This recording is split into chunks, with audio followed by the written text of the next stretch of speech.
Está no ar o seu Ligados na Palavra.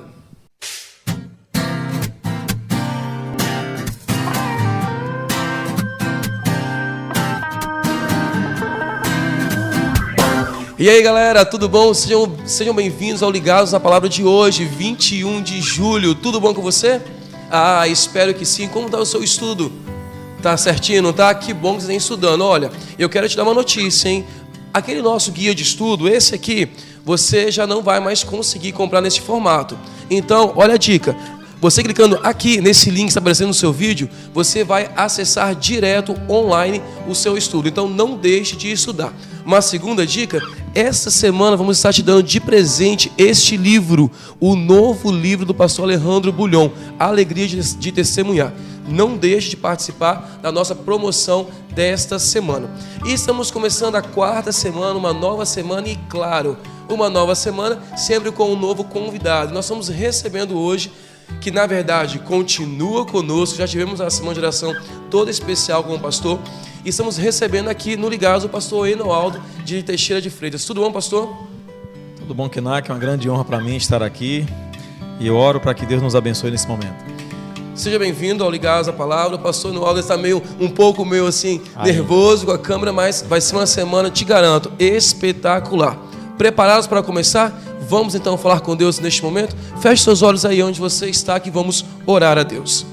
Querido Deus, muito obrigado porque temos a oportunidade de estudar mais sobre Ti. Por favor, nos oriente neste dia, em nome de Jesus, amém.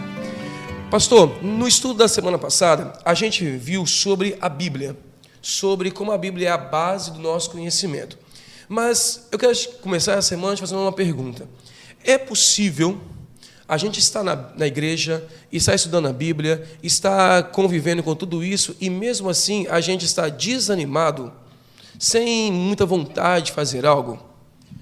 Olha, Kenak, infelizmente sim. É possível e a Bíblia é sobeja em dar exemplos nesse sentido. Caim estava diante de um altar, inclusive, e não foi agradável ao Senhor. O povo de Israel era chamado povo de Deus e o livro de Juízes é um triste testemunho de que ele passou por um grande período na história longe do Senhor. Enfim, as pessoas já se acostumaram, às vezes, a uma liturgia que se torna tão automática, fria e distante, que já não tem qualquer interferência ou influência na vida espiritual. As pessoas, às vezes, se acostumam a um modus operandi, a uma rotina, que lhes traz à igreja, lhes faz levantar quando convidadas para tal, se ajoelharem quando para orar, abrem até a Bíblia e dizem amém ao final do culto. Mas estando, às vezes, tão distante no seu coração, que aí cumpre aquilo que Jesus falava sobre alguns fariseus e, infelizmente, alguns de nós, que com a boca honram a Deus, mas seus corações estão longe de mim.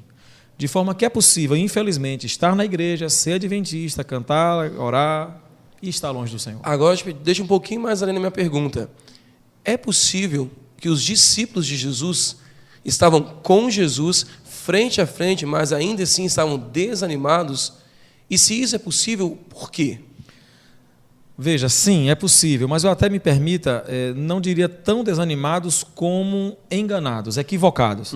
Eles, na verdade, tinham uma concepção totalmente errada quanto ao reino de Deus, do qual falava Jesus. Eles mantiveram-se durante quase todo o período que conviveram com Jesus, ainda numa expectativa de um tal reino que seria literal, e esperavam o momento em que Jesus iria depor o imperador do seu trono, ocupar o seu lugar e torná-los, naturalmente, seus ministros imediatos.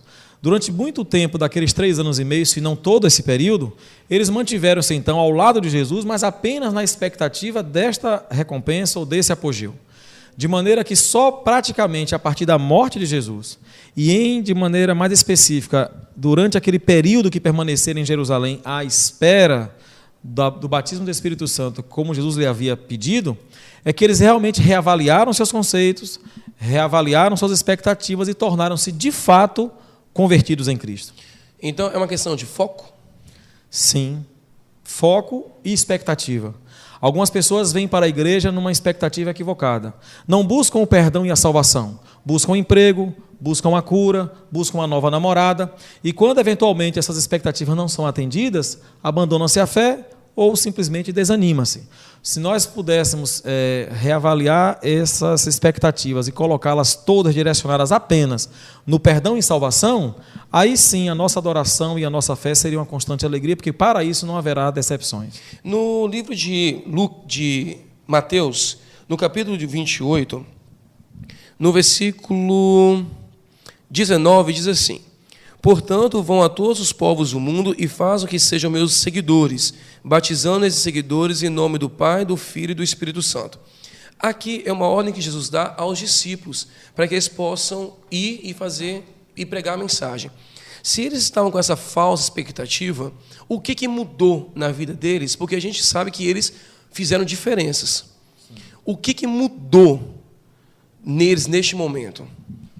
Veja, por incrível que pareça, mesmo a pregação do Evangelho pode ser movida por motivos errados.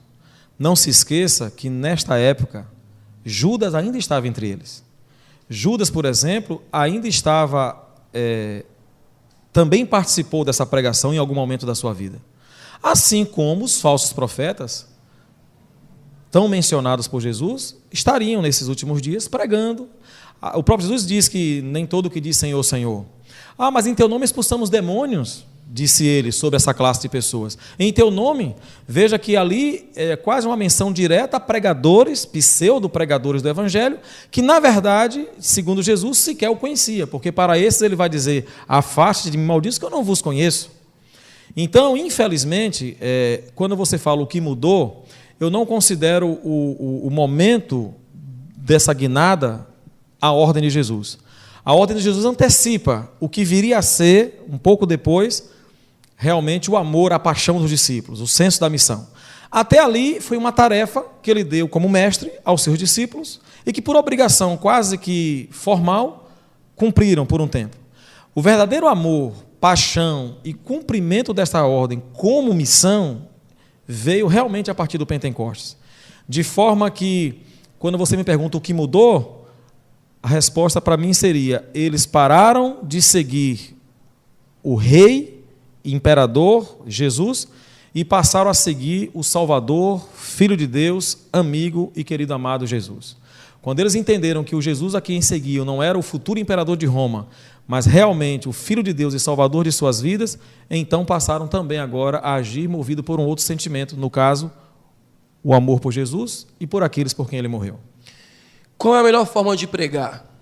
Nós vamos descobrir isso amanhã no nosso estudo. Mas antes de terminar hoje, pastor, ore por gentileza. Sim. Querido Deus, renova em nós o mesmo Espírito que um dia nasceu naqueles corações, nos corações dos discípulos, fazendo-nos te amar verdadeiramente, realinhando o nosso foco espiritual e fazendo com que direcionemos também este amor àqueles por quem o Senhor morreu. Desperta-nos, pois, ó Deus, para o testemunho cristão, para a missão e para a sinceridade na fé. Em nome de Jesus. Amém. Bíblia na mão e vamos ler hoje Jó, capítulo 25. E claro, a gente se encontra amanhã. Mas antes, lembre-se de se inscrever aqui, tá no nosso canal e claro, compartilhar o Ligados na Palavra. A gente se vê. Tchau!